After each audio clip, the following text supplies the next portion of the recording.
একে তো মশার কামড়, তার উপরে ঘন্টা একটা পার হয়ে গেছে, সামির খাম্বার মতো দাঁড়িয়ে আছে। ওইদিকে আরিয়ান বেটা করছেটা কি বুঝে উঠতে পারছে না। ওকে আজ সারা রাত এইভাবে দাঁড়িয়ে থাকবে নাকি? আবারও কল দেয়। এই তুই চাবি পেলি? আরিয়ান মৃদু তেতে উঠে চাবি কি হাতের মোয়া নাকি? দাঁড়া দেখছি। আর কত দেখবি ভাই, এদিকে মশা আমাকে নিয়ে গেল। বলে। আরিয়ানের বিবেকে বাজছে স্যারকে ডেকে চাবি চাইতে। ও নিশ্চিত চাবি চাইতে গেলে কতগুলো প্রশ্নের মুখে ওকে পড়তে হবে। ও আসিফের ঘরের দরজার সামনে থেকে দুবার ফিরে এলো এবং তৃতীয়বার যখন ফিরতে চাইলো টের পেল খট করে দরজা খোলার শব্দ। আরিয়ান পা থামিয়ে ঘুরে দাঁড়ায়। সম্মুখ বরাবর ওয়াসিফকে দেখে সামান্য হাসার চেষ্টা করতে ওয়াসিফ বলে, কি ব্যাপার, ঘুমাওনি আরিয়ান? জি স্যার, ঘুমিয়েছিলাম, কিন্তু হয়েছে কি, একটা সমস্যা হয়েছে। ওয়াসিফ দরজা ছেড়ে ওর দিকে 2 কদম এগিয়ে এসে দাঁড়ায়। কি সমস্যা? স্যার, আমি আর সামির ওয়াশরুমে গিয়েছিলাম। আমি ঢুকতে পারলেও সামির বাইরে রয়ে গেছে, দরজায় তালা, এই জন্য ওকে ভেতরে আনতে পারছি না। চওড়া কপালে ভাঁজ ফেলে ওয়াসিফ বলে, আমাকে জানাওনি কেন? বুঝতে পারিনি স্যার, ভেবেছি আপনি ঘুমিয়েছেন। ওয়াসিফ লম্বা কদমে ওর পাশ কাটিয়ে সদর দরজার দিকে যেতে যেতে বলে, কবে মানুষ হবে তোমরা? কোনো কিছুতেই সিরিয়াস না তোমরা দুজন। সবকিছু মস্করা করে উড়িয়ে দাও। নিজের প্রফেশনের সাথে তোমাদের এসব একদমই বেমানান। ওয়াসিফ গেল আরিয়ানার নিচে নামিনি। ও ওয়াসিফের কথা শেষ হতেই আড়ালে মুখে ভেঙচি কেটে বিড়বিড় করে বলে, আপনি তো খুব সিরিয়াস লেভেলের মানুষ স্যার। তাহলে আপনার ওই চুনুপুটি বউ আপনাকে মানে না কেন? আপনি তার কাছে ওমন নাদান বাচ্চা কেন? বোঝান আমাকে। ওয়াসিফ গিয়ে দরজা খুলে দিতেই সামির বোকা বোকা হেসে ভেতরে ঢোকে। ওয়াসিফ এক পলক দেখে দুটোকে। সামির ভেতরে ঢুকতে আরিয়ান গিয়ে ঢুকেছে ঘরে। ওয়াসিফ আর ওদের কিছু বলে না, চুপচাপ দরজা খুলে বাইরে থেকে চেপে দিয়ে কোথায় যেন গেল। বাইরে অনেকক্ষণ দাঁড়িয়ে থেকে পা দুটো ঝিম ধরে গেছে সামিরের। ও গিয়ে বিছানায় হাত পা ছড়িয়ে শুয়ে পড়ে। আরিয়ান জিজ্ঞেস করে, স্যার গেল কই এত রাতে? সামির ওভাবে দু হাত পা ছড়িয়ে চোখ বন্ধ রেখে বলল। সুখ টান দিতে। আরিয়ান বুঝলো না। কি? সিগারেট খেতে। বলদ, কিছু বোঝেও না। ওকে বলদ বলাতে ভীষণ মান সম্মানে লাগলো ওর। এমনিতেই স্যার কিছুক্ষণ আগে কত কি বলল, মেজাজ চটলো ওর। সেভাবেই বলল, হ, আমি বলদ আর তুই মেলা বুদ্ধিমান। এই জন্যই তো হাঁকতে গিয়ে বাইরে পড়ে থাকিস বুদ্ধির ঠেলায়। তারপর আমার গিয়া কুড়ায় আনতে হয়। সামির শোয়া থেকে উঠে বসে। ওই কাজে আমি গেছি নাকি তুই গেছিলি? আরিয়ান গা কাঁপিয়ে হেসে বলে, সে কথা আমি আর মুখে না বলি, মেজর শাহেদ ওয়াসিফ বুঝতে পেরেছে। সামির বিছানা থেকে একটা বালিশ ছুঁড়ে মারে আরিয়ানের দিকে, বলে, সব হয়েছে তোর জন্য।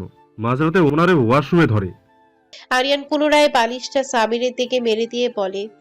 এই তুই আমাকে ঢিল ছুড়লি কেন তখন?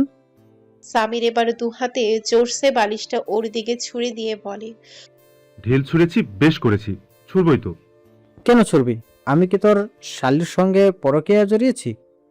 বলেই পুনরায় বালিশ আবার ছুঁড়ে আরিয়ানের গায়ে। আরিয়ান হাত দিয়ে বালিশ ক্যাচ করে ধরে বলে, তার থেকেও বেশি পাপ করেছিস। আমার সাথের ঘুম ভাঙিয়ে বাইরে ফেলে রেখে এসেছিস। মশা আমার রক্ত চুষে নিয়েছে।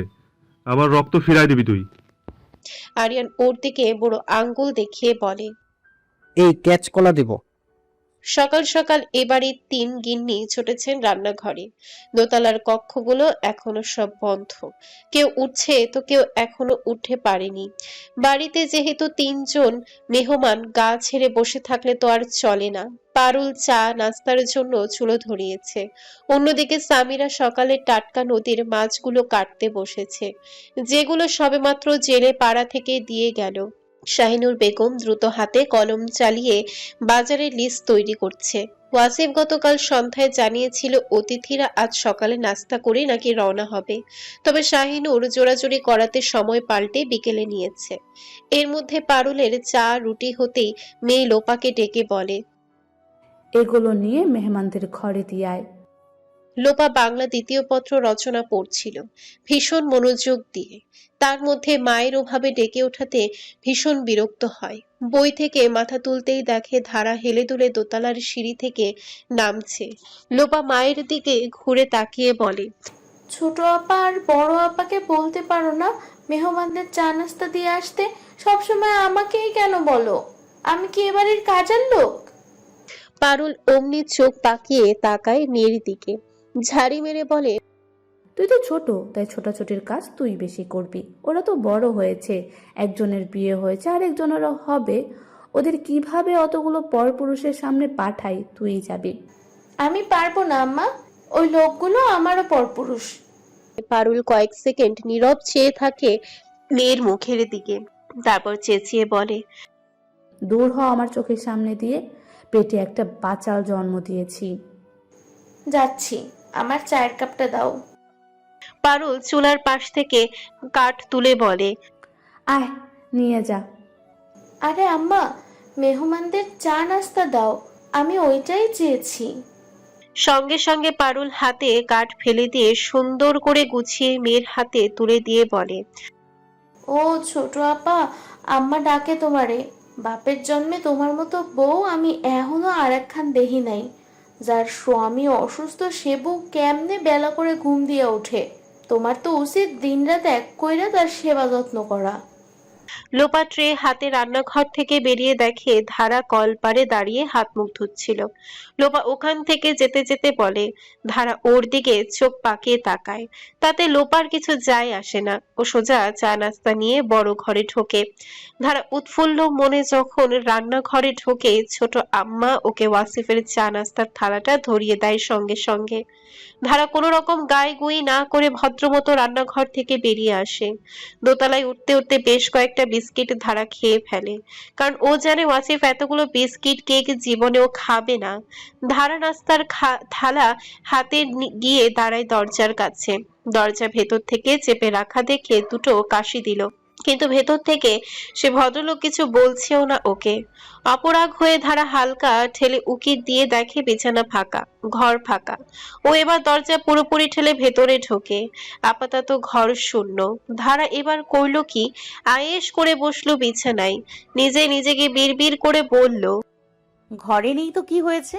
অত খোঁজাখুঁজি করে পা ব্যথা বানিয়ে কোনো লাভ হবে আমার? তার চেয়ে বরং বিস্কিট তো খেয়েই ফেলেছি, এখন কেক চুবিয়ে চাটুকু শেষ করে খালি কাপ পিরিচ ছোট আম্মার হাতে ধরিয়ে দিব।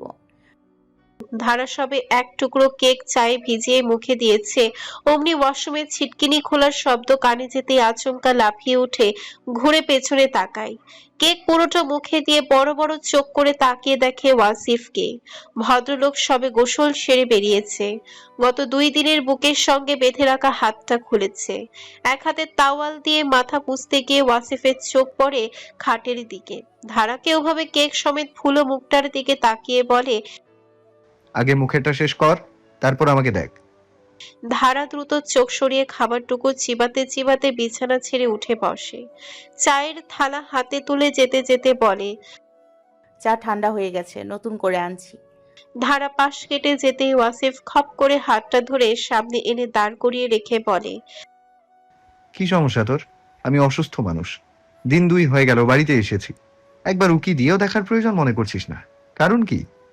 ধারা হাতটা ছাড়িয়ে নিতে চায়, কিন্তু পারে না। কোনো কারণ নেই, আপনি এখন যথেষ্ট সুস্থ, নাটক করবেন না।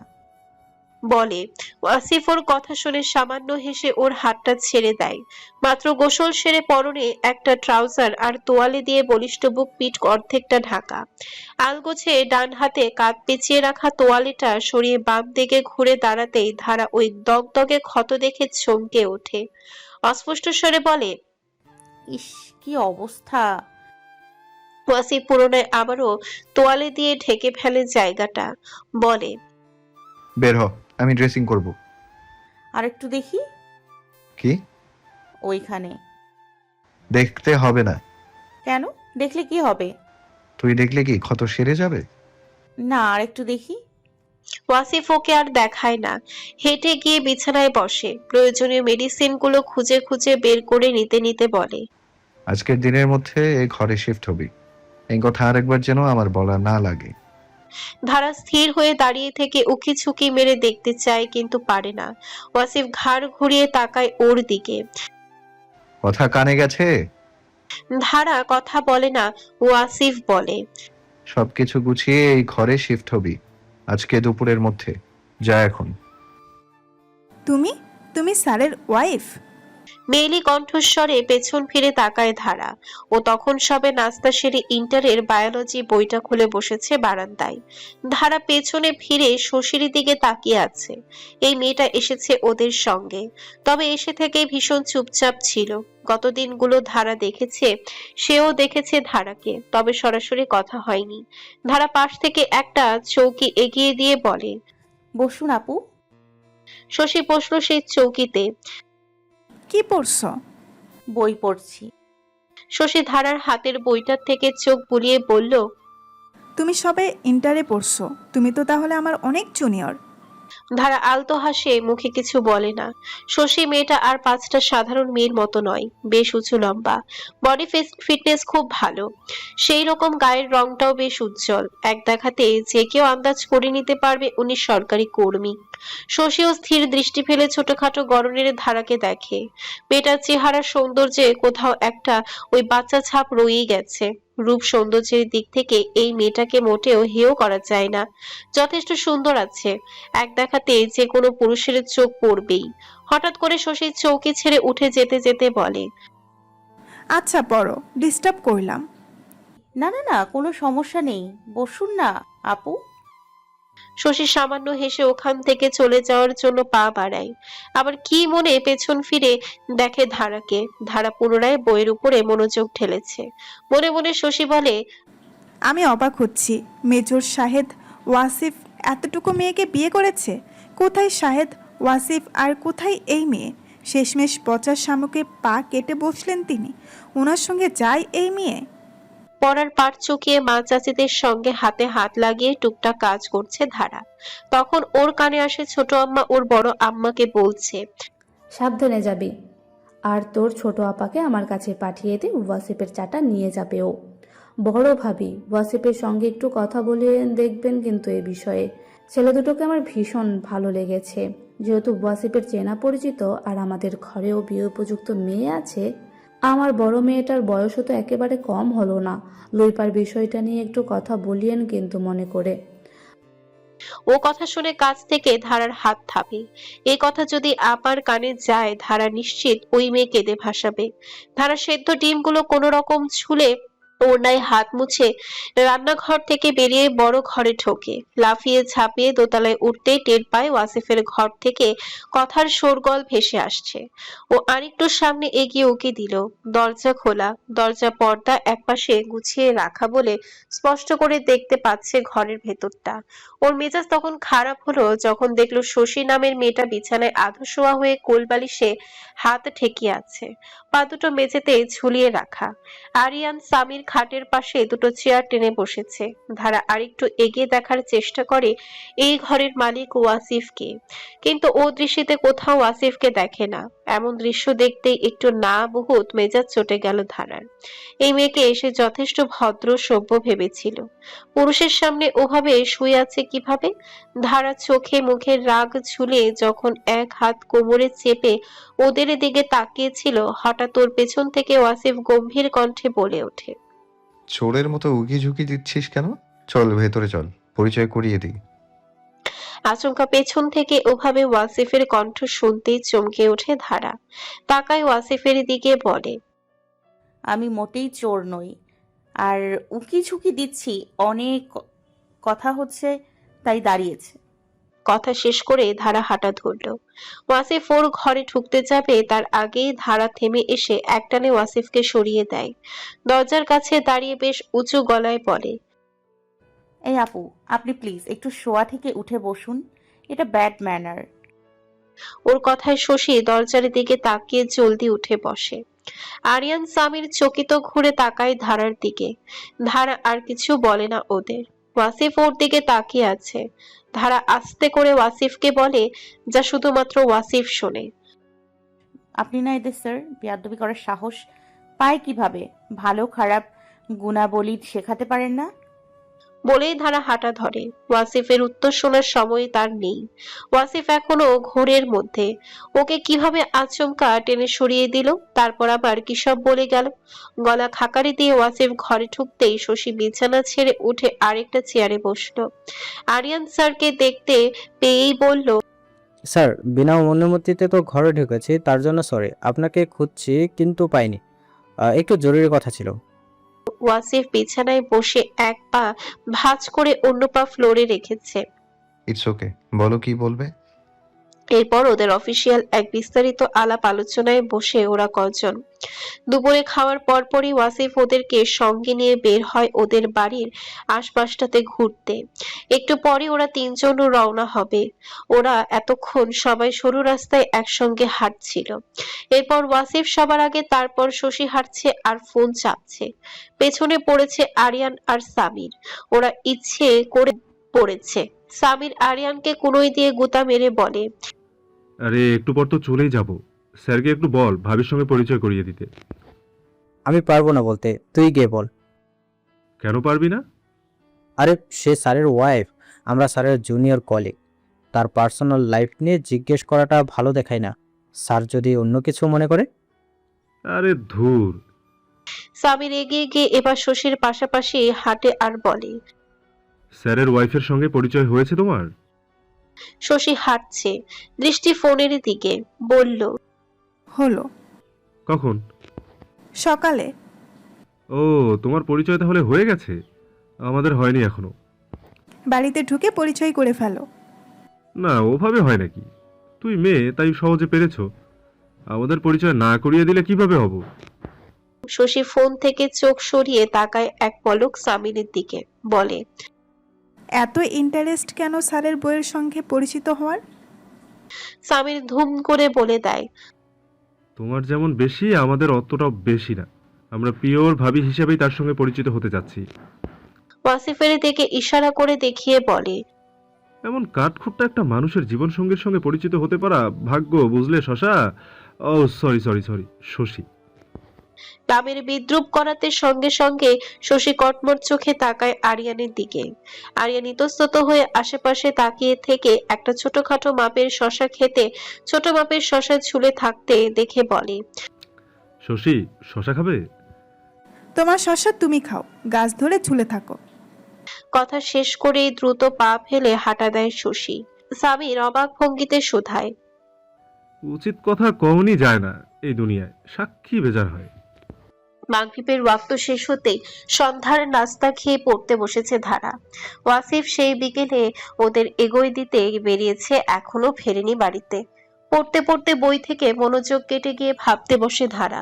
সারাদিন পর ওর এখন মনে পড়ে সেই কথা। ওয়াসিফ তোকে বলে দিয়েছিল আজকে দুপুরের মধ্যে সবকিছু গুছিয়ে ওই ঘরে যেতে। কথাটা মনে পড়তেই মুখে ভেঙচি কেটে বিড়বিড় করে বলে, উনি বললেই শুনতে হবে নাকি? ধারার ধ্যান ভাগে নিচতলা থেকে ওয়াসিফের ভারী গলা শুনতে পেয়ে চেঁচিয়ে ডেকে বলছে, আম্মা, আমাকে এক কাপ চা দিও তো। এরপর আবার বলে ওঠে। কই গেলে তোমরা? কাউকে তো দেখি না। ধারা ঘর থেকে বেরিয়ে উকি দেয় নিচে। ওয়াসিফ বসে আছে বেতের সোফায়। বড় আম্মা একেবারে ঈশার নামাজ শেষ করে ঘর থেকে বের হবে না। ওর মা আর ওর ছোট চাচি গেছে লোপাকে নিয়ে সদরে এক ডাক্তার আপার চেম্বারে। লুইপা বেরিয়েছে টিউশনি করাতে। ধারা ওখানে দাঁড়িয়ে চেঁচিয়ে বলে, বাড়িতে কেউ নেই, বড় আম্মা কোরআন পড়ছে, এশার নামাজ শেষ না করে বের হবে না।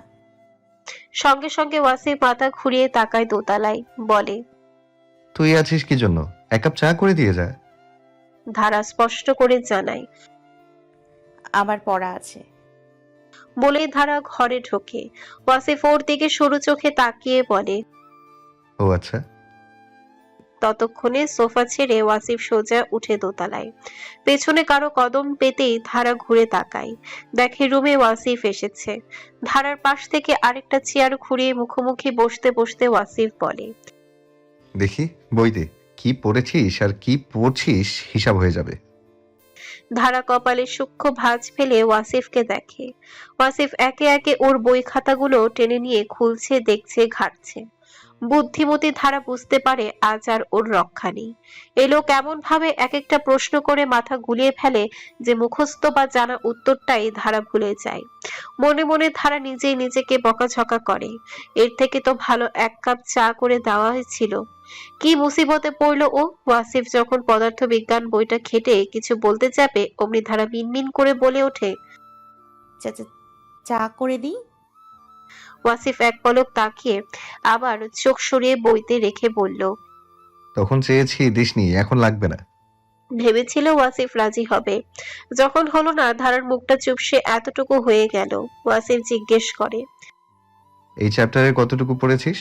আর্কিমিডিজের সূত্র, ব্যাখ্যা এগুলো পড়েছিস? সায়েন্সের অন্য সব সাবজেক্ট যেমন তেমন, ধারা ভীষণ কাঁচা এই পদার্থ বিজ্ঞানে। কোন রকম পড়ে টেনে টুনে পাশ করার ইচ্ছে ওর। ও তো ব্যাখ্যা পড়ে হবে কি? ধারা কোনো কথা বলে না। ওয়াসিফ ফের বলে, পড়েছিস? ধরবো এখান থেকে? আচ্ছা বল। ওয়াসিফের কথা শেষ হওয়ার আগেই ধারা চটপটিয়ে বলে ওঠে। আমি ওয়াশরুমে যাব। ওয়াসিফ ওর দিকে তাকিয়ে সেকেন্ডের মাথায় বলে। আচ্ছা যা। ধারা নীরবে লম্বা দম ফেলে চেয়ার ছেড়ে ওঠে। এই যাত্রায় বোধহয় ও বেঁচে গেল। 1, 2, 3 এভাবে পাক্কা 10 মিনিট পার হয়ে যাওয়ার পরও ধারা আর ওয়াশরুম থেকে ফেরেনি। ওয়াসিফ এদিক ওদিক তাকিয়ে গলা উঁচিয়ে ডাকে। মুমতাহিনা, এই মুমতাহিনা। ধারার কোনো সারা শব্দ এলো না। ওয়াসিফ ফোঁস করে দম ছেড়ে চেয়ার থেকে উঠে দাঁড়ালো। ওর বোঝা হয়ে গেছে এই মেয়ের কোনো ওয়াশরুমে যাওয়ার প্রয়োজন পড়েনি, বুদ্ধি খাটিয়ে পালিয়েছে। পড়াচোর মেয়ে একটা। বিষয়টা ওয়াসিফের আগেই ধরা উচিত ছিল। কয়েকবার ডেকেও যখন ধারাকে পাওয়া গেল না, ওয়াসিফ ওদের ঘর থেকে বেরিয়ে যায় নিজের ঘরে। বিচক্ষণ মানুষটিকে বোকা বানাতে পেরে কুটিল হাসে ধারা। ওর এখন ধুম টানা নানা করে নাচতে ইচ্ছে করছে। ওয়াশরুমে দাঁড়িয়ে তো আর সেই নাচা নাচা যায় না, জায়গা সীমিত। নাচতে গেলে পিছলে পড়ে কোমর ভাঙবে। ও যখন টের পেল পায়ের শব্দ, তখন বুঝলো ওয়াসিফ ঘর থেকে বেরিয়ে গেছে। ধীরে ধীরে দরজা খোলার আগে মাথা একটু বের করে চোখ বুলালো পুরো ঘরে। সত্যি যে ওয়াসিফ চলে গেছে নিজ চোখে দেখতেই খুশি 16 আনা এসে ওর উপরে ভর করলো। পাখির ডানার ন্যায় দুই ডানা মেলে তিরিং বিরিং করতে করতে গলা ছেড়ে গাইলো গান। তুম তা না না, তা না না না, জীবনটাকে হয়নি জানা, হাসবো খেলবো ঘুরবো। চুপসে যাওয়া ফুটবলের মতো করে আচমকা চুপসে গিয়ে তটস্থ হয়ে নাচানাচি করা হাত পা থামিয়ে দাঁড়িয়ে রইল ধারা। চোখ মুখ লটকে মাছের মতো ফটকে গিয়েছে দরজায় ওয়াসিফকে দাঁড়িয়ে থাকতে দেখে। ওর চোখে মুখে যতটা ভীত সন্ত্রস্ত এসে ভর করলো, বিপরীতে ওয়াসিফের চাহনি ততটাই তীক্ষ্ণ আর গম্ভীর। মিনিট কেটে গেল। ধারা ছোট চোখ করে বারবার তাকাচ্ছে ওয়াসিফের দিকে। বেশি সময় তাকিয়ে থাকছে না, এদিকে ওদিকে চোখ ঘোরায়। তবে ওয়াসিফ ওর দিকে স্থির চোখে তাকিয়ে আছে। কতক্ষণ পর ধারা মিনমিন করে বলে, আপনি না এইমাত্র বেরিয়ে গেলেন, হুম। তাহলে আবার এলেন কেন? ওয়াসিফ ওর দিকে ওভাবে স্থির চোখে তাকিয়ে থেকেই বলে, দেখতে তুই কিভাবে হাসছিস, খেলছিস আর ঘুরছিস। ধারা কিছু বলে না, দাঁড়িয়ে থেকে ওনার মাথা ধরে খুঁটাখুটি করে। ওয়াসিফ ফের বলে, হয়েছে তোর হাসা, খেলা আর ঘোরাঘুরি। বলেই ওয়াসিফ হেঁটে বসে চেয়ারে বই তুলে হাতে নিয়ে বলে, বহুত ছেয়ানা তুই, বস এখানে। শেষ কথাটা ওয়াসিফ মৃদু ধমকে বলে। ধারা মাথা তুলে তাকায় ওয়াসিফের দিকে। কেউ না জানুক, ও তো ভালো করে জানে এই বইয়ের যেখান থেকে ধরবে ও কিচ্ছু পারবে না। উল্টো শুনতে হবে কতগুলো কথা, হজম করতে হবে অপমান। আজ যে ও ঘুম থেকে উঠে কার মুখ দেখেছিল কে জানে। হঠাৎই মনে পড়লো আজ ঘুম ভাঙতে নিজের মুখ নিজেই দেখেছিল আয়নায়। ও যখন এসব আকাশ পাতাল ভাবতে থাকে, পুনরায় ওয়াসিফ ধমকে ওঠে। এই তোকে বসতে বলেছি আমি।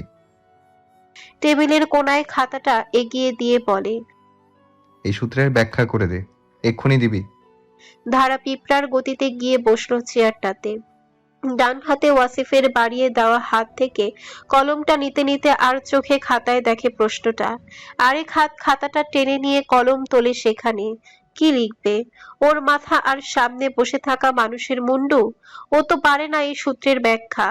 যে সাবজেক্টের প্রতি ওর কোনো ফিলিংসই নেই, সেই সাবজেক্টের ক্লাসেও থাকে অন্যমনস্ক। স্যার কি বুঝিয়ে যান, কি পড়িয়ে যান, ওসব কিছুই ঢোকে না মাথায়। ধারা খাতায় কলম আর কি চালাবে? শক্ত করে কলম ধরে ও আর চোখে তাকায় ওয়াসিফের দিকে। ওয়াসিফ তখন বইয়ের পৃষ্ঠা উল্টায়। ওর দিকে আপাতত তাকিয়ে নেই, ধারা কি লিখবে বুঝতে পারে না। এমন পরিস্থিতি কতটা চাপ বাড়ায় একমাত্র সেই ছাত্র বা ছাত্রীই বুঝবে। যখন আপনি পরীক্ষার হলে বসেন বা কোনো কড়া স্যারের কাছে পড়তে বসেন, সে আপনাকে কিছু একটা লিখতে দিল অথচ আপনি তা পারেন না, তবু মুখ ফুটে বলতেও পারছেন না, কারণ আপনি জানেন বললেই শুনতে হবে অযাচিত বকাবকি। এই সময়টুকু সেই স্টুডেন্টের কাছে দম আটকে রাখার মতো। ধারার অবস্থাটাও হুবহু তাই হয়েছে আজ। ও মনে মনে কত যে আল্লাহকে ডাকছে, এমনকি কারেন্ট চলে যাওয়ার জন্য দোয়াও করছে, বা ওয়াসিফের ফোনটা ধুম করে বেজে উঠুক। লোকটা একবার বেরিয়ে গেলে আজ সারা রাতেও এ ঘরে দরজা খুলবে না। আবার মনে মনে নিজেই নিজেকে কথা দেয়, এরপর থেকে ভালো করে পড়বে, ভালো করে বুঝবে সবকিছু, একটুও ফাঁকিবাজি করবে না। এর মধ্যে আচমকা টেবিলে থাবা বসিয়ে ওয়াসিফ জিজ্ঞেস করে। লেখা শেষ? ধারা ওর দিকে তাকিয়ে দুই পাশে মাথা নাড়িয়ে, যার অর্থ না। দ্রুত শেষ কর। ধারা নিজ মনে নিজে বক বক করে, যা ওয়াসিফ শোনে না। কি কচু লিখবো আমি? এই ছাতার মাথা আমি পারি না। ওয়াসিফ সরু চোখে তাকিয়ে আছে ধারার দিকে, দেখে ধারার লটকানো মুখটা। ওদিকে চেয়ে থেকে হুট করে ফিচেল হাসে ওয়াসিফ, কারণ ওর ধারণা হিসেবে ও এই 5 ফুট উচ্চতার মেয়েটিকে আগাগোড়া ভালো করেই চেনে, যার জনম জনমের দুশ্মন এই পড়াশোনা। তার কাছে আর্কিমিডিসের সূত্রের ব্যাখ্যা চাওয়া আর কানালুকের কাছে পথের ঠিকানা চাওয়া দুটোই একই রকম। ওয়াসিফ একটানে ওর থেকে খাতাটা টেনে নিয়ে বন্ধ করে ফেলে। ওভাবে টেনে নেওয়াতে ধারা চমকে তাকায় ওয়াসিফের দিকে। ওয়াসিফ ভারী গলায় বলে ওঠে, তোর হাতে দুটো অপশন, এখান থেকে যে কোনো একটা চুজ করার দায়িত্ব তোর। অপশন 1, পড়াশোনায় গাফিলতির কারণে গুড়ি গুনে 100 বার কান ধরে উঠবস করবি, এখনই আমার সামনে। অপশন 2, কোনো রকম গাই গই না করে সোজা শিফট হবি আমার ঘরে, রাইট নাও, ঝটপট জবাব দে। অপশন 1 না অপশন 2? ধারা নিচের ঠোঁট কামড়ে ধরে তাকিয়ে থাকে ওয়াসিফের দিকে। এই মুহূর্তে 100 বার কান ধরে উঠবস করা, তাও আবার এই লোকের সামনে, এটা করলে মান সম্মান যতটুকু আছে তা আজকে পুরোপুরি শেষ হয়ে যাবে। যদি বাঁচতেই হয় তবে একটা রাত দম আটকেও ঘরে যাওয়াই যায়, তারপর যা হবে ওই লোকের সঙ্গে চুলোচুলি হয়েই যাক, তবুও কান ধরে উঠবস করা একদমই যাবে না। কথাটা ভেবেই ধারা চোখের সামনে কল্পনা করে দেখলো, ইস, ও একের পর এক কান ধরে উঠবস করছে আর ওই লোকটা চোখ দিয়ে গিলছে। ছি! সঙ্গে সঙ্গে ধারা মাথা ঝাঁকিয়ে বলে ওঠে, 2 2 2 অপশন 2। ধারার বলতে দেরি হলেও ওয়াসিফের চেয়ার ছেড়ে উঠে দাঁড়িয়ে বলতে দেরি হলো না। চল তাহলে। কোথায়? ওয়াসিফ এক হাতে গায়ের টি শার্টের ভাঁজ ঠিক করতে করতে বলে, তোর স্বামীর বুকে। আচ্ছা আয়, ঘরে আয় আপাতত। বলে ওয়াসিফ সামনে হাঁটে। পেছনে ধারাকে না পেয়ে আবার কদম থামিয়ে পেছনে ঘোরে। কি হলো, আয়। ধারা মিনমিন করে বলে। একটু পরে আসি। ওয়াসিফ ঘোর আপ বিপত্তি জানিয়ে বলে, হুম, এত সময় তো আমি দিতে পারবো না, উঠে আয়। আপনি যান, আসছি আমি। যদি না যাস তবে? যাবো, আমার মুখে যে দলিল তাই। কথা দিয়ে কথা রাখি। আচ্ছা। ওয়াসিফ আর কথা বাড়ায় না, চলে যায় ঘর থেকে। ধারা ওর যাওয়ার পান থেকে চোখ ফিরে লম্বা দম ফেলে। কি আশ্চর্য লোক রে বাবা! ঠিক ওই ছলে বলে কৌশলে ধারাকে দিয়ে কাজ হাসিল করে নিচ্ছে। এর সঙ্গে ধারা আদৌ পেরে উঠবে কোনোদিন? ঘড়ির কাঁটা তখন ঠিক ঠিক করে রাত 10টার ঘরে পৌঁছে গেছে। এবাড়ির লোকেরা রাতের খাওয়া দাওয়ার পাট চুকিয়ে উঠেছে কিছুক্ষণ আগেই। ধারা খেয়ে এসে ঘরে ঢুকেছে, নিজের ঘরের এক মাথা থেকে অন্য মাথায় লাগাতার পায়চারি করছে। অমনি ঘরে ঢোকে লুইপা। পেছন থেকে বোনের এমন দুশ্চিন্তায় নাজেহাল দশা দেখে বলে ওঠে, তুই ও ঘরে যাস না কেন এখনো? তুই কি অপেক্ষা করছিস ভাইজান তোকে এসে পাজাগুলো করে নিয়ে যাক? লুইপার কথায় পেছনে ঘুরে দাঁড়ায় ধারা। চোখ মুখ কুঁচকে ফেলে, কিছু বলতে যাবে তার আগেই লুইপা বলে ওঠে, আমি ডাকবো ভাইজানকে? ডাকি? বলে লুইপা জোর গলায় ডাকতে চাচ্ছিল, অমনি ধারা ছুটে এসে ওর মুখ চেপে ধরে কড়া গলায় বলে, সব সময় ইয়ার কি ভালো লাগে না আপা? আমি আছি চিন্তায়, আর তুই কিনা এমন সময় মজা নিচ্ছিস। লুইপা ওর মুখ থেকে ধারার হাতটা আলগা করে বলে, নাটক কম করে জলদি জলদি এই ঘর থেকে বের হ। আমি একটু শান্তি মতো বিছানায় আজ হাত পা ছড়িয়ে ঘুমাবো। তোর জন্য বহুদিন শান্তি মতো ঘুমাতে পারি না। তোর শোয়া খুবই খারাপ, মাঝরাতে শুধু হাত পা ছুড়িস। লুইপার কথায় ভীষণ রাগ হয় ধারার। আপা তাকে এভাবে বলতে পারলো, এভাবে মুখ ফুটে বলে দিতে পারলো ওর জন্য নাকি আপার ঘুমের অসুবিধা হয়। আসলে ওই যে মানুষ বলে না, বিয়ে দেওয়া মেয়েদের বাপের বাড়ি ঘরের খুঁটিও আর চোখে তাকাবে বেশি দিন এখানে পড়ে থাকলে। ওর বিষয়টাও হয়েছে তেমন। কিন্তু পরপর ও ভেবে পায় না ওর বাপের বাড়ি আর শ্বশুর বাড়ির ঘরটা তো ওই একই, শুধু উত্তর দক্ষিণ রুমের দরজা দুটো ভিন্ন। ধারাকে চুপচাপ দাঁড়িয়ে থাকতে দেখে লুইপা বলে, এই তুই যাস না কেন? ধারা এবার একরাশ দুঃখ ভারাক্রান্ত মন নিয়ে বলল, আজ আমার সাথে এরকম করছিস তো ঠিক আছে, মনে রাখলাম আজকের দিনটা। তোর যেদিন বিয়ে হবে ওই দিন আমিও এইভাবে বলবো, এই আপা জলদি যা, যাস না কেন, তখন বুঝবি কেমন লাগবে। ওর কথা শুনে লুইপা হো হো করে হেসে উঠে বলে, সেদিন আমার খুব ভালো লাগবে। আমি নাচতে নাচতে আমার শ্বশুর বাড়ি যাব। তোর মতো বাপের বাড়ি খুঁটি ধরে বসে থাকবো না। আমার স্বামী হবে জীবন, আমার স্বামী হবে মরণ। আপার বলা শেষ কথাটায় ধারার চোখ বড় বড় করে কিছুক্ষণ তাকিয়ে থেকে বলে, বাবা, তুই এত স্বামী ভক্ত হবি আপা? আমি তো চোখের সামনে দেখলেও এ কথা কাজ বিশ্বাস করব না। লুইপা ছিল সিরিয়াস মুডে। ধারার এমন গা ছাড়া কথায় ওর মেজাজ সামান্য চটে যেতেই ও বোনকে টেনে নিয়ে মৃদু ধাক্কা দিয়ে দরজার বাইরে বের করে দিয়ে বলে, এই ঘরে তোর জায়গা হবে না, আপাতত দূর হ। বলে কয়েক সেকেন্ডের ব্যবধানে ঠাস করে মুখের উপরে দরজা আটকে দেয় লুইপা। ধারা হতবাক হয়ে তাকিয়ে রয় সে বন্ধ দরজার দিকে কিছু সময়। তারপর চৈতন্য ফিরতে ও কয়েকবার বন্ধ দরজা ধাক্কায় আর ডাকে, এই আপা, আপারে দরজা খোল, শোন কি বলি। ভেতরে থেকে লুইপার কাটকাট জবাব এলো, আমি কিচ্ছু শুনবো না, বাকি গল্প বরের লগে গিয়ে কর যা। আপা দরজা খোল, ও আপা, এই আপা। ভেতরে থেকে লুইপার আর কোনো কথা আসে না। ধারা বুকটা বেজার করে দাঁড়িয়ে থাকে। কত সময় আরো কত ডাকাডাকি করে, কিন্তু বিশেষ কোনো লাভ হলো না। তারপরও ঘুরে দাঁড়িয়ে তাকায় দক্ষিণের ঘরটার দিকে। ঘরের দুয়ার তখন হাট করে খুলে রাখা। ধারা দোতলায় ওদের ঘরের সামনে ঠায় দাঁড়িয়ে থাকে। পুরো বাড়িতে একবার নজর বুলায়। যে যার ঘরে দুয়ার এঁটেছে, কেবল ওই শুধু ঘরের বাইরে পড়ে আছে আজ। ধারা বেশ সময় ধরে দাঁড়িয়ে থাকার পর গুটি গুটি পায়ে এগোয় দক্ষিণের ওয়াসিফের ঘরের দিকে। ওর মতলব শুধু এক পলক উকি ঝুঁকি দিয়ে দেখবে, কিন্তু আজ রাতে ঘুমাবে গিয়ে বড় আম্মার ঘরে। কিন্তু ওর ধারণাকে পুরো আঙ্গুল দেখিয়ে উকি দিতেই পেছন থেকে কেউ একজন ওকে ধাক্কা মেরে ঘরে ঢুকিয়ে নিল। ব্যাপারটা ঘটলো সেকেন্ডের মাথায়। ধারা মস্তিষ্ক সজাগ হতেই টের পেল ঠাস করে দরজা ছিটকিনি তুলে দিচ্ছে ওয়াসিফ। ধারা হতবাক হয়ে তাকিয়ে আছে ওয়াসিফের দিকে। ওয়াসিফ ছিটকিনি তুলে ঘুরে এলো ওর দিকে। তখন না বললি তোর মুখ যা দলিল তাই? তবে আসতে এত সময় লাগলো কেন? বলল। ধারা হতবম্ব ভাব কাটিয়ে এবার চোটপাট বলে, আমি তো এসছিলামই, তাই বলে আপনি আমাকে এভাবে ধাক্কা দেবেন? ওয়াসিফ তড়িৎ এগিয়ে এসে কিছুটা নরম কণ্ঠে জানতে চায়। ব্যথা পেয়েছিস? ওয়াসিফের এমন নরম সরম ভাবে কথা বলতে দেখে ধারা যেন ঠিক এই মুহূর্তে টুপ করে গাছ থেকে পড়লো। ওর চোখে মুখে বিস্ময়ের ছাপ স্পষ্ট। আস্তে করে জানতে চাই, আপনি এত বিচলিত হচ্ছেন কেন?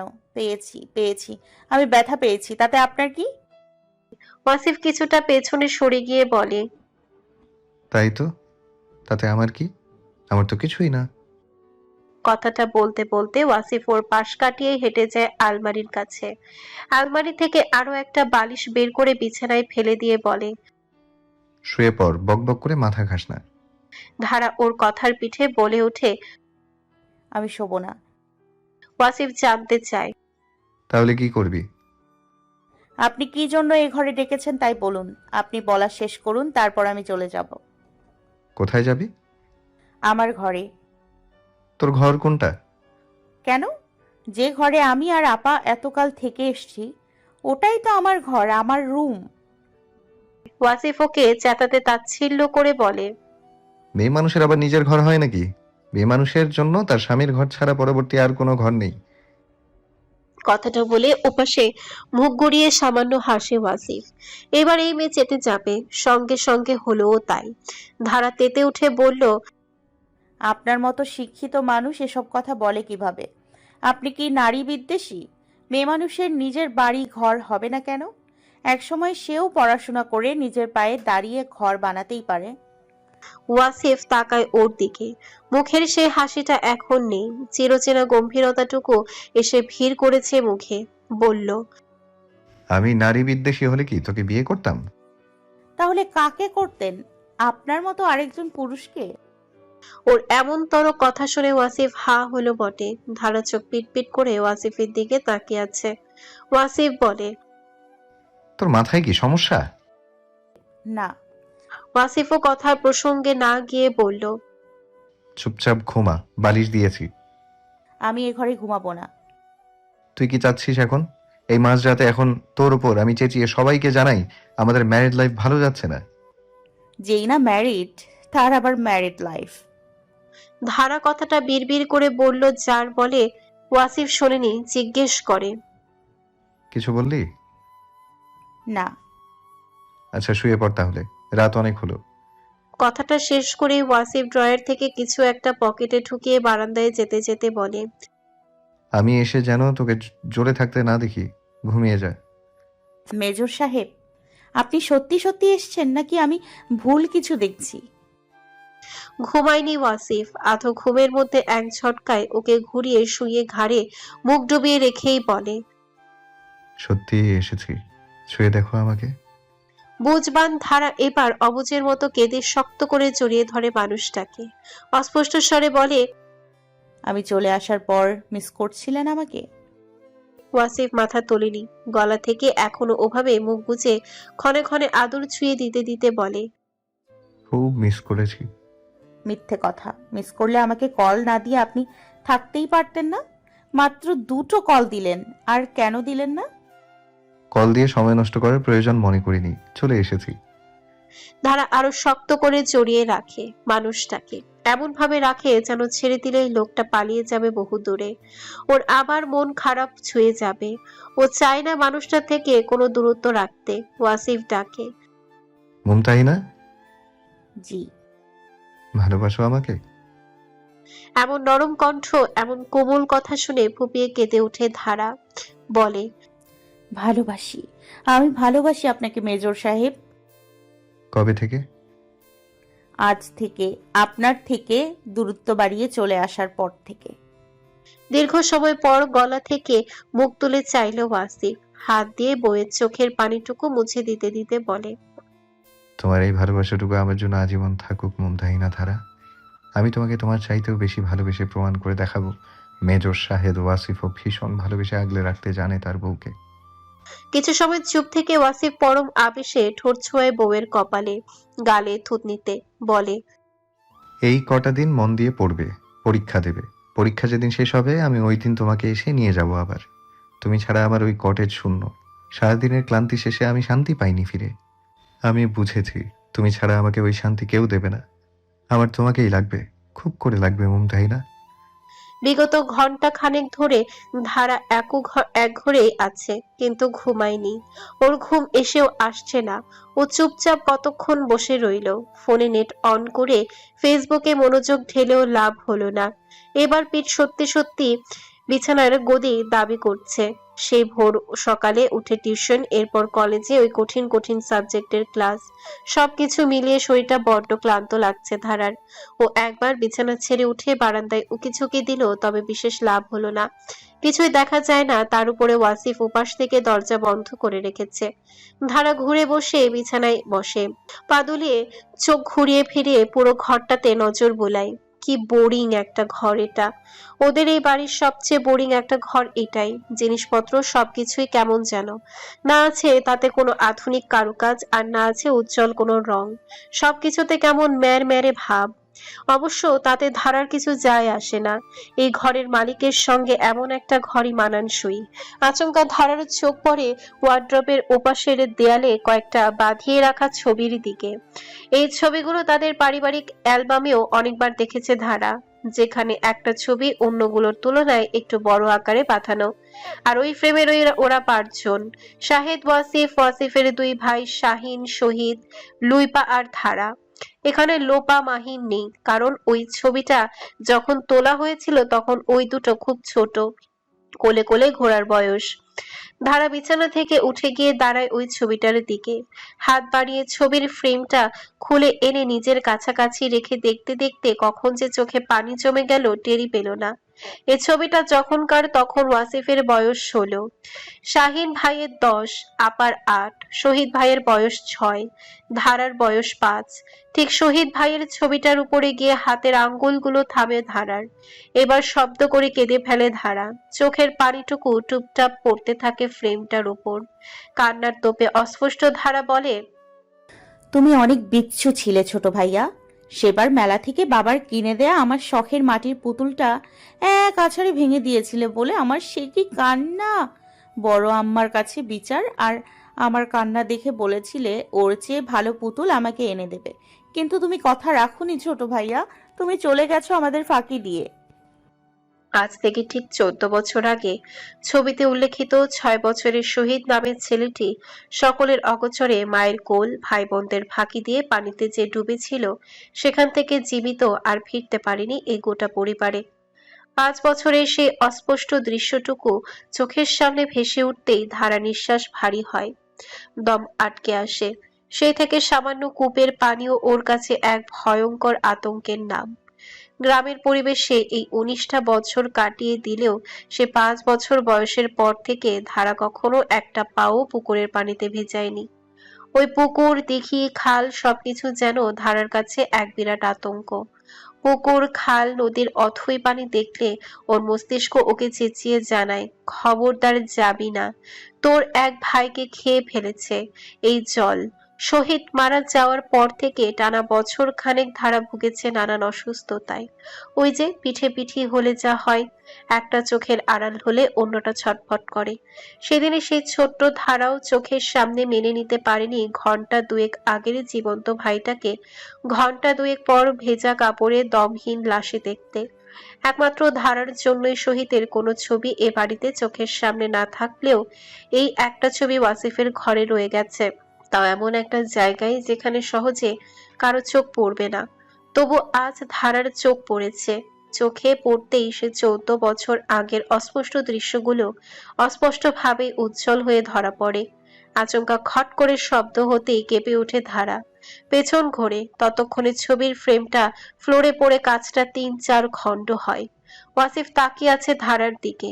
ধারা একবার ওয়াসিফকে দেখে তো আরেকবার ভেঙে যাওয়া কাঁচের টুকরোগুলো দেখে। ওয়াসিফ কোনো কথা না বলে এগিয়ে এসে ফ্লোরে হাঁটু গেড়ে বসে সে কাঁচের ভাঙা টুকরোগুলো গুছিয়ে ময়লার ঝুড়িতে ফেলে দেয়। ছবিটা কুড়িয়ে একটা ড্রয়ার টেনে রেখে দিয়ে তাকায় ধারার দিকে। ধারার চোখের পানি এখনো শুকায়নি। ওয়াসিফ ওকে খেয়াল করে দেখেই বলে, সামান্য একটা ছবির ফ্রেম ভেঙেছে, এতে কান্নাকাটির কি আছে? কাল আবার বাঁধিয়ে আনবো, একদম নতুন চকচক করবে, দেখিস। বিচক্ষণ ওয়াসিফ আজ ধরতে পারেনি এ কান্নার মানে। ধারা ঠোঁট কামড়ে ধরে কান্না থামিয়ে নেয়ার বৃথা চেষ্টা করছে, তবে শেষমেশ পেরে না উঠে ফুপিয়ে কেঁদে উঠতে ওয়াসিফ হাতের কাজ ফেলে রেখে আবারও তাকায় ওর দিকে, কণ্ঠে দৃঢ়তা বজায় রেখে জানতে চায়, তোকে বকেছি? তোকে মেরেছি? ধারা মুখে জবাব না দিয়ে দুপাশে মাথা নাড়িয়ে বোঝায়, যার অর্থ না। ওয়াসিফ জিজ্ঞেস করে, তাহলে মাঝরাতে এভাবে নাকের পানি চোখের পানি এক করে ফেলছিস কেন? ধারা চুপচাপ বসে থাকে। মাঝে মধ্যে চেপে চেপে কান্না আটকানোর জন্য ওর গা মৃদু কেঁপে কেঁপে উঠছে। ধারাকে চুপচাপ থাকতে দেখে ওয়াসিফ বলে, তোকে ঘুমিয়ে যেতে বলেছি কত আগে, এখনো ঘুমাসনি কেন? ধারা এক হাতে চোখ মুখে নাক মুছে টেনে ভারী গলায় বলে, ঘুম আসেনি। ওর কথা শুনে বিরক্তিকর দৃষ্টি সরিয়ে ওয়াসিফ নিজের কাজে মনোযোগ দেয়। ও আসলে এতক্ষণ সামিরের সঙ্গে জরুরি কলে ছিল। কথা শেষ করে ঘরে ঢুকে ওয়াসিফ খুঁজছে একটা সিম কার্ড এবং মেমোরি কার্ড। নিজের হাতে গত মাসে যাওয়ার আগেই রেখে গিয়েছিল, কিন্তু তার সঠিক জায়গায় পাচ্ছে না দেখে হুট করেই মেজাজ খারাপ হচ্ছে ওয়াসিফের। একে একে আলমারি, ওয়ার্ড্রোবের ড্রয়ারগুলো ঘেটে ঘুটে যখন পেল না, তখন ধারাকে জিজ্ঞেস করে, আমার ঘর থেকে কিছু নিয়েছিস? ওয়াসিফ জানে ধারা ওর ঘর ঘাটাঘাটি করে না, তবুও মাথা কাজ করছে না। সামনে পেল ওকে সেভাবেই জিজ্ঞেস করলো। ধারা কান্নাকাটি থামিয়ে ওড়নায় নাক মুছে মুছতে মুছতে বলে, কি নিব? ওয়াসিফ ওর কথার জবাবে কিছু না বলে আবারও আলমারি ঘাটে। একে একে সমস্ত জামা কাপড় সবকিছু বিছানায় ফেলে রেখে হইন্য হয়ে খুঁজতে থাকে। ধারা শুধু তাকিয়ে থেকে দেখে এই লোকের কর্ম। ওয়াসিফ হতাশ, ভীষণ হতাশ হলো ও। কিছুতেই খুঁজে পাচ্ছে না ছোট দুটো জিনিস, অথচ ওর শিওর মনে আছে সাদা কাগজে মুড়িয়ে রেখেছিল আলমারির ছোট্ট একটা কেবিনে। সেই জায়গাটা ফাঁকা, আলমারির চাবি ওর কাছেই থাকে, সহজে কেউ ওর আলমারি ঘাটে না। তাহলে গেল কই জিনিস দুটো? ওয়াসিফকে অস্থির হতে দেখে ধারা জিজ্ঞেস করে, কিছু কি খুঁজছেন আপনি? কি পাচ্ছেন না কোনো জামা? ওয়াসিফ ঘুরে দাঁড়িয়ে ওকে বলে, তুই কি আমার আলমারি ঘেটেছিলি কখনো? না তো, কেন, কি হয়েছে? সত্যি করে বল, আমি কিছু বলবো না। আশ্চর্য, আমি আপনার ঘরের সীমানায় আজ এলাম বহুদিন পর। সেখানে আপনার আলমারিতে হাত দেয়া তো অনেক দূরের কথা। তাহলে গেল কই? পাচ্ছি না কেন? কি কোথায় গেল? কি পাচ্ছেন না?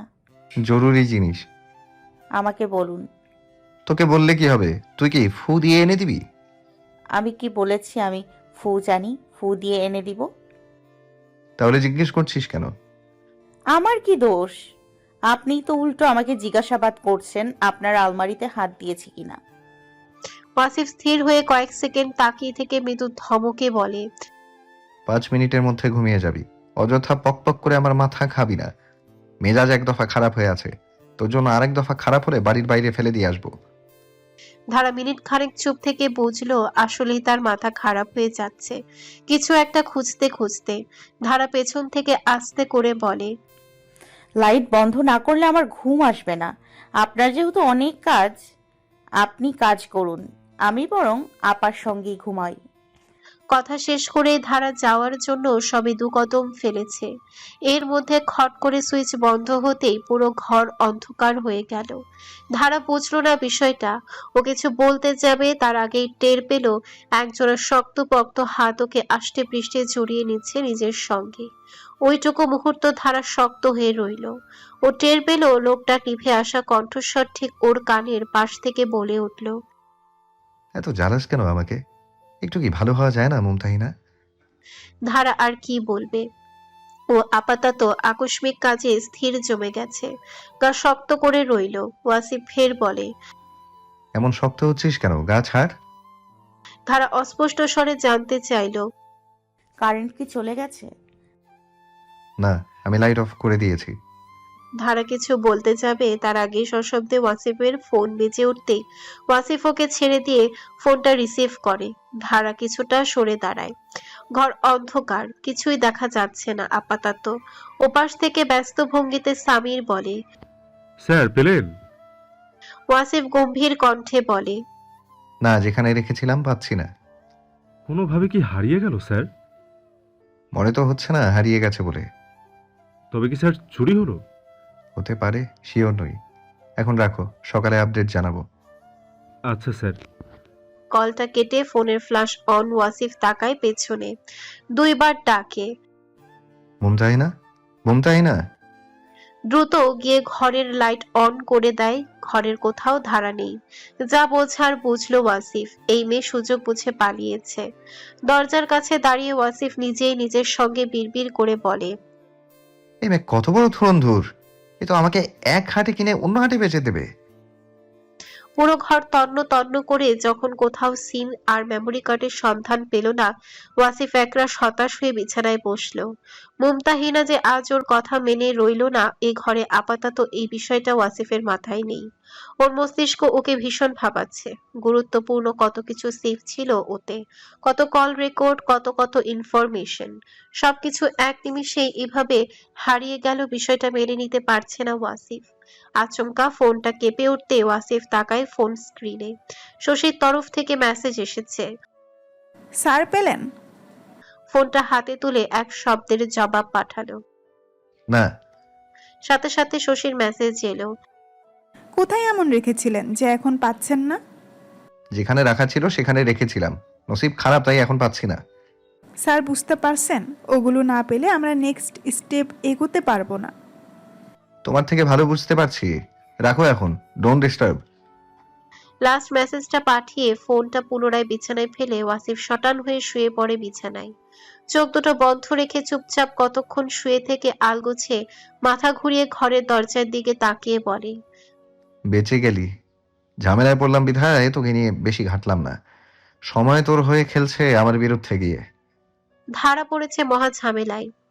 ও বারবার ওয়াসিফের ঘরের দরজার দিকে তাকাচ্ছে, তো আরেকবার দোতলার খোলা দরজার বারান্দার দিকে থেকে নিচের ঝোপের দিকে তাকাচ্ছে, যেখানে মুনিব ভাই দাঁড়িয়ে আছে, আপার সঙ্গে একটু দেখা করতে এসেছে। বেচারা আজ বাঘের গুহায় এসেছে, কি মুসিবত। এদিকে আপাকেও ডাকা যাচ্ছে না, ফোন বন্ধ করে সে যে ধারাকে বের করে দিয়ে দরজা আটকেছে আর খুলছেই না। এদিকে ধারার ফোনটাও ঘরেই পড়ে আছে, দরজা বন্ধ করে রেখেছে, আঁকতেও পারছে না। টানা 10 মিনিটের বেশি সময় ধরে ধারা দোতলায় দাঁড়িয়ে ইশারা ইঙ্গিতে বোঝাচ্ছে যে ওয়াসিফ বাড়িতে, আপা এখন বের হতে পারবে না। কিন্তু মাথা মোটা মুনিব ভাই সে ইশারা বুঝছে না, বারবার অনুনয় বিনয় করে বোঝায়, তোমার আপা আমার উপর ভীষণ চটেছে, তাকে একটু ডেকে দাও। বেশি না, 5 মিনিট। ধারাও তাকে বিপরীতে ইশারায় বোঝাচ্ছে ডাকা যাবে না। এদিকে ধারা আর ইশারা বুঝলেও সে হাদারাম মুনিব ভাই বোঝে না ধারার ইশারা। এদিকে ধারার মনে ভয়, ও বারবার পেছনে ফিরে ওয়াসিফের ঘরের দিকে তাকাচ্ছে, কখন যেন ওই লোক বেরিয়ে ওকে এই দোতলা থেকে ছুঁড়ে মারে। এসব কাহিনী দেখে এতবার বোঝানোর পরও যখন মুনিব কিছুই বোঝে না, ধারা নিজের কপাল নিজে চাপড়ায়। ও কেমনে বোঝাবে, কিভাবে বোঝাবে? চেঁচিয়ে বলবে? তাহলে তো হয়েই গেল। ধারা এবার শেষ চেষ্টা করবে বোঝাতে, না বুঝলে ধারা চলে যাবে এখান থেকে। তারপর এই মুনিব ভাই যা পারে করুক, ধরা পড়ে ওই শাহেদ ওয়াসিফের হাতে কেলানি খাক, অত কিছু ধারা দেখবে না। মানুষ এত বলদ হবে কেন, বুঝবে না কেন ইশারা? ধারা এবার নিজের সবটুকু দিয়ে হাত নাড়িয়ে নাড়িয়ে বোঝায়, এখান থেকে যান, বিপদ আছে, আপা আসবে না। বেচারা মুনিব বোঝে না, নিচ থেকে ধারার মুখের দিকে তাকিয়ে ফিস ফিস করে বলে, এভাবে হাত পা ছুড়ছো কেন? তোমাকে কি ভূতে ধরেছে ধারা? কথাটা শুনে মেজাজ খারাপ হয় ধারার। এবারও হাতের ইশারায় থামিয়ে ফিসফিস করে দাঁত চেপে বলে, আমাকে না, আপনাকে ধরেছে ভূতে। বাড়িতে ওঝা আছে, ধোলাই দিয়ে নামিয়ে দেবে। মুবিন ভাই ভাঙুন, চলে যান। তোমার আপাকে একটু ডেকে দাও প্লিজ।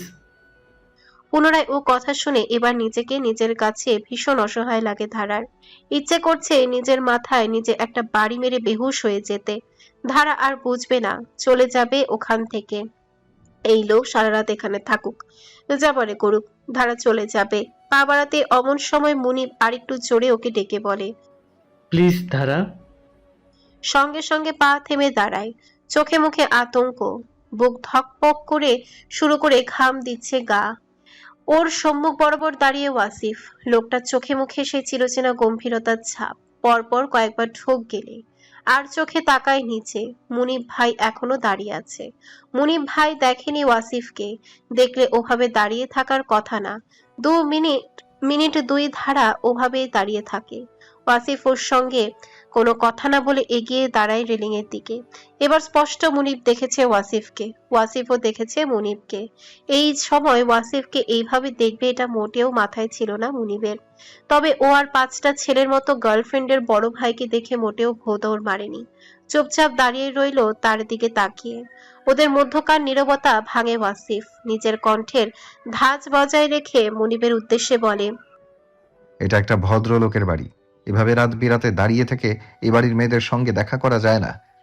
এবং আমি এটাও মনে করি তুমিও যথেষ্ট ভদ্র সভ্য ফ্যামিলিতে বড় হয়েছো, তোমার সঙ্গে এমন কাজ যায় না। আমার বোনকে যথাযোগ্য সম্মান দিয়ে পেতে হলে পরিবার নিয়ে এসো। আমি তোমার সম্মান রাখতে বোন তুলে দেব এবং বোনের পছন্দের কথা সবার আগে মাথায় রাখবো। কথাটা শুনে মুনিব আলগোছে চোখ নামিয়ে নেয়। ওর গায়ে এখনো সে সকালের শার্ট, যা ঘামে ভেজে চুপসে আছে গায়ের সঙ্গে। রাতে এসেছে ঢাকা থেকে, শুক্র শনি 2 দিনের ছুটিতে এসেই এখানে এসেছে, বাড়িতে ঢোকেনি সে। মুনিব আর দাঁড়ায় না, ক্লান্ত শরীরে উল্টো ঘুরে হাঁটা ধরল। আর বেহায়াপনা ঠিক করা যায় না এই লোকের সামনে দাঁড়িয়ে। ওয়াসিফের মাত্র বলা কথাগুলো পুনরায় মনে মনে ভাবতে ভাবতেই ও হাঁটছে, আর ঘুরে দেখেনি পেছনে। মনিব চলে যেতে ওয়াসিফ ঘুরে তাকায় ধারার দিকে। ধারা এতক্ষণ তার দিকেই তাকিয়েছিল। ওয়াসিফের চোখে চোখ পড়তে চোখ নামিয়ে চুপচাপ দাঁড়িয়ে থাকে। এবার বোধ হয় ওর পালা। মনিব ভাইকে তো ভদ্র ভাষায় ছেড়েছে, ওকে ছাড়বে আরো কড়া ভাবে, কিন্তু ওর ধারণা ভুল প্রমাণ করে দিয়ে ওয়াসিফ ভীষণ নরম গলায় বলে ওঠে, দাঁড়িয়ে আছিস কেন এখনো? গিয়ে ঘুমিয়ে পড়। ধারা এবার মাথা তোলে বিস্ময় ছাপ নিয়ে। কি ব্যাপার, বকা খাওয়ার মতো কাজ করেও বকা খেলো না কেন ও? ভারী অদ্ভুত তো। আপাতত ওর বিস্ময় ভাব লুকিয়ে মিনমিন করে বলে, ঘুমাতে যে যাব সেই উপায় তো আপা রাখিনি, আমাকে বাইরে ফেলে দরজা আটকেছে ভেতর থেকে। ওয়াসিফ মিনিট খানেক ওকে চুপচাপ দেখে এরপর ভাবলেশহীন বলে, যেখানে পারিস ঘুমিয়ে যা, বাড়িতে তো আর ঘরের অভাব নেই। কথাটা বলে ওয়াসিফ ওর পাশ কাটিয়ে সোজা হাঁটা ধরল নিজের ঘরের দিকে। মানে এখন ওয়াসিফের ভাবটা এমন যে তোকে সেধেছি বহুত, সাধলে মেয়ে তোর ভাব ভঙ্গিমা বেড়ে আকাশে উড়াউড়ি করিস বেশি, আর সাধবো না। মেজর সাহেব ওয়াসিফ তার আগের ফর্মে ফিরে গেছে, সফট ভাবটা আবার আগের মতো রুট করে ফেলেছে। আর কোনো সুযোগ তোকে দেওয়া হবে না। ধারা চুপচাপ তাকিয়ে থেকে দেখে লোকটা চলে যাওয়া। ও এতক্ষণ কি ভাবলো, আর এখন ওর সাথে হচ্ছেটা কি? ও যে ঘর থেকে তখন চলে এলো, সে কথা টেনে লোকটা ওকে একটা প্রশ্নও করলো না, আবার তার ঘরে যেতেও বলল না। কি আশ্চর্য! আরে কি আশ্চর্য! পাত্রপক্ষ আপাকে দেখতে আসছে। সকাল সকাল ঘুম ভাঙতে এমন একটা খবরে হালকা পাতলা হোঁচট খেলো ধারা। চোখ থেকে ঘুমের ভাব পুরোপুরি সরেনি ওর, তবুও ঘুমকে তুড়িতে উড়িয়ে বিছানা হাতড়ে ওড়না কোনো রকম নিয়ে গায়ে চড়ালো। গতকাল মাঝরাতে লুইপা দরজা খুলতেই ধারা ঢুকে পড়েছিল এ ঘরে। তারপর শত চেষ্টা করেও লুইপা ওকে আর বের করতে পারেনি। ধারা হুড়মুড়িয়ে ঘর থেকে বেরিয়ে যাওয়ার আগে একবার পুরো ঘরটা দেখলো, কোথাও লুইপা নেই। ধারার অচেতন মন বলে, কোথায় গেল তার আপা? মনিব ভাই এতকাল পর ঘটা করে বিয়ের জন্য দেখতে আসছে, এমন একটা খবরে তার আপা খুশির ঠেলায় কোথাও বেহুশ হয়ে পড়ে রইল না তো? হায় সর্বনাশ! ধারা এক প্রকার খরগোশের ন্যায় ছুটতে ছুটতে ঘর থেকে বেরিয়ে যায়। আচমকা ওয়াসিফের ঘরের সামনে যেতেই পুরুষালী কর্কশ শব্দে ওর দ্রুত চলা পা দুটো থেমে দাঁড়িয়ে পড়ে। ঘরের ভেতর থেকে ওয়াসিফ বলে ওঠে, যাস কোথায়? ধারা একটু এগিয়ে উকি দিল ঘরে, দেখলো ওয়াসিফ বিছানায় আদর শোয়া হয়ে আছে। ধারা কণ্ঠে কৌতূহল নিয়ে জানতে চাইল, আজ নাকি আপাকে দেখতে আসছে, ঘটনা কি সত্যি? ওয়াসিফ ও কথার সোজা উত্তর না দিয়ে জিজ্ঞেস করলো, তাতে তোর খুশি হওয়ার কারণ কি? তোকে তো আর দেখতে আসছে না, আর তা সম্ভবও না। এতক্ষণ খুশি খুশি থাকা মুখটা ধূপ করে নিভে গেল ধারার। ঘুমের ভাব পুরোপুরি কেটেছে ওর। ও খুশি হবে না? এই লোক বলে কি? চোখের সামনে দুটো মানুষের লুকোচুরি করে 4 বছর প্রেম দেখলো। ওই দুটো মানুষের মনে কত ভয়, কত সংশয় ছিল এই সম্পর্কের পরিণতি নিয়ে। অতঃপর আজ তাদের ইচ্ছে ভাসনা পূর্ণ হতে চলেছে, আর ধারা এসব দেখে খুশি হবে না? মুখে একটা ভেঙচি কেটে ধারা কথার কোনো জবাব না দিয়ে ওখান থেকে চলে যেতে ওয়াসিফ ফের বলে, এই দাঁড়া দাঁড়া তুই। সঙ্গে সঙ্গে ধারা আবারও দাঁড়িয়ে পড়ে। দেখলো ওয়াসিফ বিছানা থেকে উঠে ওর দিকেই আসছে। ধারা স্থির হয়ে দাঁড়িয়ে থেকে বলে, কি হয়েছে বলুন।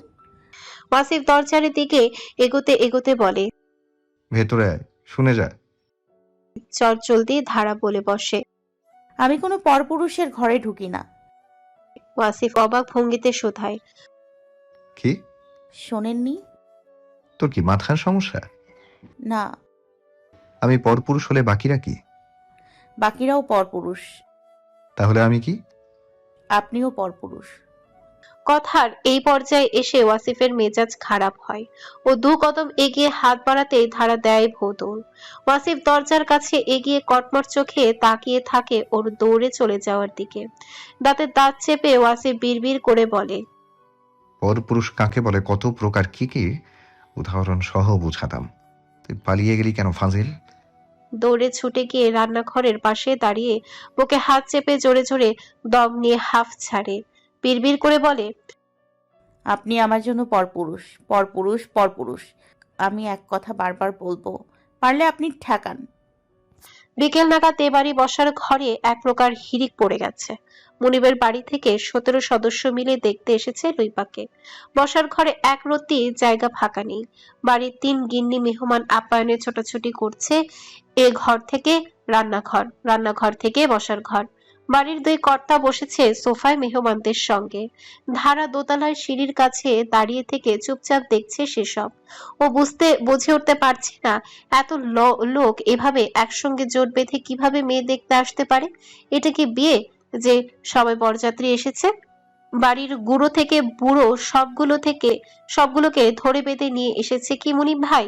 ধারা আরেকটু ভালোভাবে উকিঝুঁকি দিয়ে দেখলো আপাতত বসার ঘরে ওয়াসিফ নেই। মুনিব ভাই তা চুপচাপ মাথা নুয়ে একটা সিঙ্গেল সোফাতে ভদ্র সভ্য হয়ে বসে আছে। ধারা এটাও খেয়াল করলো প্রায় ওর বয়সী বা ওর থেকে একটু ছোট বড় বয়সে দুটো মেয়ে বসে আছে। যতটুকু যা ধারণা তাতে ধারা বুঝলো ওই দুটো মুনিব ভাইয়ের চাচাতো বোনেরা। মেয়ে দুটোর সাজসজ্জা ভীষণ। তাদের দেখে কেউ বলবে না এরা আজ পাত্রী দেখতে এসেছে, বরং বলবে এরা বিয়ের দাওয়াতে এসেছে। সে যাই হোক, তাতে ধারার বিশেষ কোনো মাথা ব্যথা নেই। যার মুখে তার সাজ, তার মেকআপ, বিষয়টা তাচ্ছিল্য করে উড়িয়ে দিয়ে ধারা সবে ওখান থেকে সরে যেতেই দেখলো ওয়াসিফকে। ওয়াসিফ গায়ের টি শার্ট পাল্টে সাদা পাজামা পাঞ্জাবি পরেছে, আর সেই পাঞ্জাবির হাতাটা ভাঁজ দিতে দিতে ভদ্রলোক এগিয়ে আসছে সিঁড়ির দিকে। ওয়াসিফকে ওভাবে সেজে গুজে আসতে দেখে ভ্রু গোটালো ধারা। পরপর মনে মনে ভাবে এই লোকের হঠাৎ কি হলো, এত সাজগোজ কেন এর? পরপর চোখ সরিয়ে তাকায় মুনিব ভাইয়ের দিকে, আবার তাকায় ওয়াসিফের দিকে। যে আসছে মেয়েকে ঘটা করে দেখতে, তার মধ্যে সাজগোজের ছিটে ফোটাও নেই, অথচ এই লোক পুরো ফিটফাট সদরঘাট হয়ে পটের বাবু সেজে যাচ্ছে সেখানে।